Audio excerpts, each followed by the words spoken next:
নমস্কার বন্ধুরা, গোপালে হেসেলে আপনাদের সবাইকে স্বাগত। আজকে আমি দুর্দান্ত স্বাদের নিরামিষ একটি থালির রেসিপি আপনাদের সাথে শেয়ার করব, যেটা থেকে আপনারাও কিন্তু আইডিয়া নিয়ে নিজেরা তৈরি করতে পারেন। খেতে কিন্তু অসাধারণ হয় আর মাত্র 30 মিনিটের মধ্যেই সবকটা পদ তৈরি করে ফেলতে পারবেন। তাই চলুন আর সময় নষ্ট না করে রান্নাটা করে ফেলি। আজকে চটজলদি দারুণ সুস্বাদু নিরামিষ সেই থালিটা তৈরি করার জন্য প্রথমেই আমি একটা ডাল তৈরি করব, আর সেটা হলো মুগ ডাল। আমি এখানে ছোট কাপের 1 কাপ মুগ ডাল নিয়েছি, আর এই ডালটাকে প্রথমেই ড্রাই রোস্ট করে নেব, সেজন্য কড়াই গরম করে দিয়ে দিলাম। এবার ফ্লেমটাকে কমে রেখে ডালটাকে ড্রাই রোস্ট করে নিচ্ছি। মুগ ডালটা ড্রাই রোস্ট হয়ে গেছে, এবার গ্যাসটা বন্ধ করে দিলাম আর এই ডালটা নামিয়ে নিয়ে 2-3 বার জল বদলে বদলে ভালো করে ধুয়ে নিয়ে তারপর নেক্সট স্টেপের দিকে এগোচ্ছি। মুগ ডালটা ভালো করে জলে ধুয়ে নিয়েছি, এবার এটা সেদ্ধ করব, সেজন্য প্রেসার কুকারের মধ্যে অল্প জল গরম করে তার মধ্যে দিয়ে দিলাম ডালটা। এবার এর মধ্যে দিয়ে দিচ্ছি অল্প হলুদের গুঁড়ো, অল্প নুন দিয়ে দিলাম, 2টো কাঁচা লঙ্কা ফাটিয়ে দিয়ে দিলাম, এর সাথেই অল্প একটু তেল দিয়ে দিচ্ছি। এই তেলটুকু দিলে ডালটা প্রেসার কুকার থেকে উঠছে আর বাইরে বেরোবে না। এবার লিডটা লাগিয়ে দিচ্ছি আর ফ্লেমটাকে মিডিয়ামে রেখে 3 থেকে 4টে হুইসেল পড়লেই ডালটা সেদ্ধ হয়ে যাবে। প্রেসার কুকারে 4টে হুইসেল পড়ার পর আমি গ্যাসটা বন্ধ করে দিয়েছি, তবে প্রেসার কুকারের পুরো প্রেসারটা না বেরিয়ে যাওয়া পর্যন্ত তো লিডটা খোলা যাবে না, তাই ওটাকে এক সাইডে রেখে দিয়েছি। আর এই ডালের সাথে খাওয়ার জন্য যে একটা স্পেশাল তরকারি তৈরি করব, এবার সেটা আগে তৈরি করে নিচ্ছি। তার জন্য মশলাটা আগে বানাতে হবে, সেজন্য এখানে আমি নিয়েছি 2 চামচ পোস্ত, 2টো কাঁচা লঙ্কা আছে, একটা শুকনো লঙ্কা নিয়েছি, আর 1/2 ইঞ্চি একটা আদাকে ছোট ছোট টুকরো করে কেটে রেখেছি। এবার এই মশলাটাকে প্রথমে জল ছাড়া গুঁড়ো করে নেব, আর তারপর পরিমাণ মতো জল দিয়ে ভালো করে বেটে একটা মিহি পেস্ট তৈরি করে ফিরে আসছি। মশলাটা দেখুন ভালো করে বেটে নিয়েছি। এবার একটা টিফিন বক্স নিয়েছি, তার মধ্যে মশলাটা পুরোটা ঢেলে দিলাম। এবার এর মধ্যে আরো কিছু জিনিস দেব। এর মধ্যে দিয়ে দিচ্ছি একটু কালো জিরে, দিয়ে দিচ্ছি হলুদের গুঁড়ো, একটু কাশ্মীরি মির্চ পাউডার দিয়ে দিলাম, স্বাদ মতো নুন দিয়ে দিলাম, অল্প কয়েকটা দানা চিনি দিয়ে দিলাম, এর সাথে দিয়ে দিচ্ছি অল্প একটু কাঁচা সর্ষের তেল। সবকিছু ভালো করে মিশিয়ে নিচ্ছি। সমস্ত কিছু খুব ভালো করে মেশানো হয়ে গেছে। এবার এর মধ্যে দিয়ে দিচ্ছি একটু আলুর টুকরো। আমি এখানে 2টোই ছোট সাইজের আলু নিয়েছি, সেগুলোকে একদম আলুর চচ্চড়ি যেভাবে কাটে ঠিক সেইভাবে কেটে নিয়েছি। সমস্ত আলুর টুকরোগুলো দিয়ে দিয়েছি। এবার মিক্সির জারটায় অনেকটা মশলা লেগে আছে, তার মধ্যে অল্প জল নিয়ে দিয়ে দিলাম। সবকিছু খুব ভালো করে মিশিয়ে নিচ্ছি। সমস্ত কিছু খুব ভালো করে মেশানো হয়ে গেছে। এবার এর মধ্যে একটু টমেটোর টুকরো দিয়ে দিলাম, দিয়ে দিচ্ছি কয়েকটা কাঁচা লঙ্কা। এবার উপর থেকে আর একটু কাঁচা সর্ষের তেল দিয়ে দিচ্ছি। এবার ঢাকনাটা আটকে দিলাম, আর এবার এটাকে স্টিমে বসাবো, তার ব্যবস্থা করে ফিরে আসছি। এবার টিফিন বক্সটাকে স্টিমে বসানোর জন্য কড়াইয়ে অল্প জল গরম করে তার মধ্যে একটা স্ট্যান্ড দিয়ে দিয়েছি, তার ওপরে টিফিন বক্সটা বসিয়ে দিয়েছি। জলটা কিন্তু খুব বুঝে দেবেন, কেননা জল ফুটে উঠলে খুব বেশি যদি জল থাকে টিফিন বক্সের মধ্যে ঢুকে গেলে টেস্ট কিন্তু খারাপ হয়ে যাবে। এবার ফ্লেমটাকে লো আর মিডিয়ামের মাঝামাঝি রেখে লিড লাগিয়ে 7 থেকে 8 মিনিট এটা আমি স্টিম করে নিচ্ছি। আর এটা যতক্ষণে স্টিম হবে ততক্ষণে চলুন আরেকটা রান্না করে ফেলি। আমি আজকে একটা স্পেশাল পটল ভাজা তৈরি করব। সিম্পল পটল ভাজা তো আপনারা সবাই খেয়েছেন, কিন্তু এই পটল ভাজা কিন্তু দেখলেই খেতে ইচ্ছে করবে। তার জন্য আমি এখানে কয়েকটা পটল নিয়ে নিয়েছি। পটলগুলোর দেখুন দুদিকটা একটু করে ছাড়িয়ে নিয়ে আর এর বডিটা ছুরি দিয়ে একটু ঘষে রেখেছি।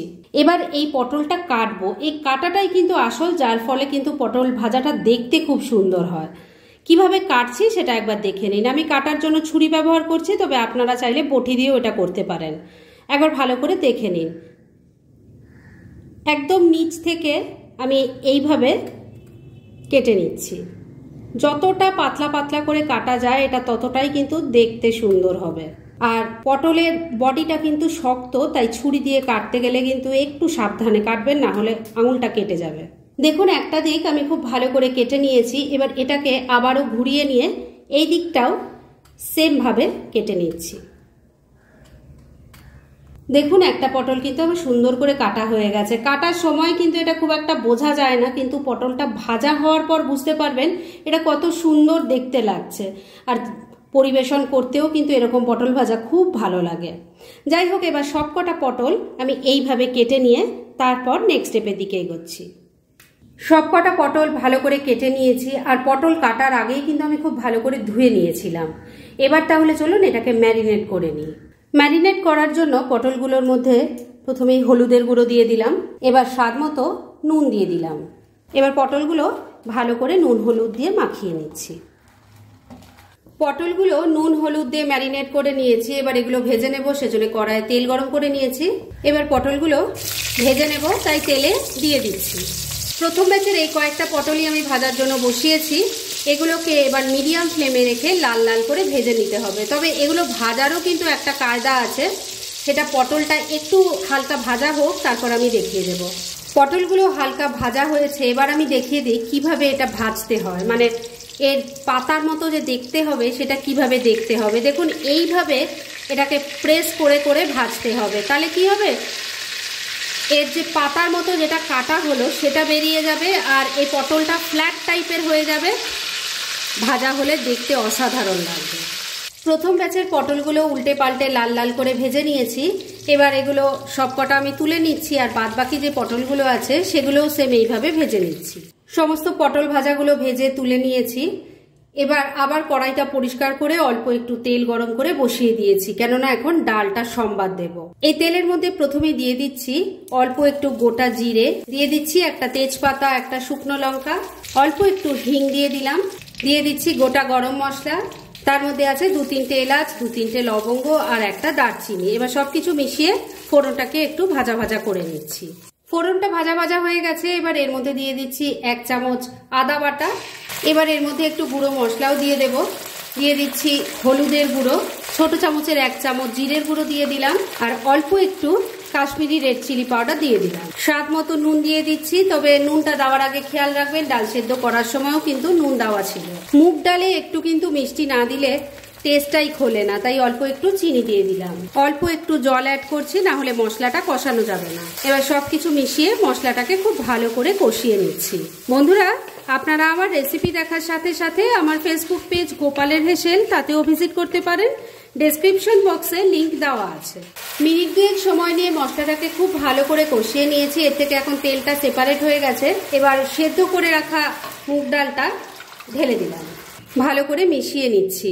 আমি কিন্তু এর মধ্যে আর আলাদা এক্সট্রা কোনো জল দিচ্ছি না, কেননা ডাল সেদ্ধ করার সময় আমি জলটা একটু বেশি দিয়েছিলাম, তাই দিয়েই আমার হয়ে গেছে। আপনাদের যদি মনে হয় যে আরেকটু পাতলা খাবেন, তাহলে আরেকটু জল দিতে পারেন, তবে সেটা কিন্তু উষ্ণ গরম করে তারপর ইউজ করবেন। সবকিছু খুব ভালো করে মিশিয়ে নিয়েছি। এবার ফ্লেমটাকে লো আর মিডিয়ামের মাঝামাঝি রেখে ডালটাকে কিন্তু খুব ভালো করে ফোটাতে হবে। ডাল কড়াইয়ের মধ্যে নিয়ে যত ভালো করে ফোটানো হবে, এই মুগ ডালের টেস্ট কিন্তু তত ভালো হবে। তাই সময় ধরে এটা একটু করে নেবেন, তারপর দেখবেন তার স্বাদ কি খোলে। মিনিট 3 ডালটাকে ফুটিয়ে নিয়েছি। এবার এর মধ্যে অল্প একটু ঘি দিয়ে দিলাম, আর দিয়ে দিচ্ছি অল্প একটু গরম মশলার গুঁড়ো। ভালো করে মিশিয়ে নিচ্ছি। ঘি গরম মশলাটা ভালো করে মিশিয়ে নিয়ে মিনিট খানেক আবারও রান্না করে নিয়েছি। দারুণ টেস্টি মুগের ডাল একদম রেডি। গ্যাসটা বন্ধ করে দিলাম।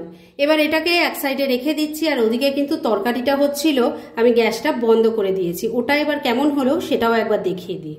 অন্যান্য রান্নাগুলো হতে হতে এই তরকারিটা যেটা ভাপে বসানো ছিল সেটাও দেখুন সুন্দরভাবে রেডি হয়ে গেছে। এবার তো সব রান্নাগুলোই রেডি, তাহলে আমি এবার সবকটা একসাথে পরিবেশন করে আপনাদের দেখাচ্ছি। ফ্রেন্ডস, আমার আজকের এই দুর্দান্ত স্বাদের থালি রেসিপি একদম রেডি হয়ে গেছে এবং আমি সার্ভ করে দিয়েছি।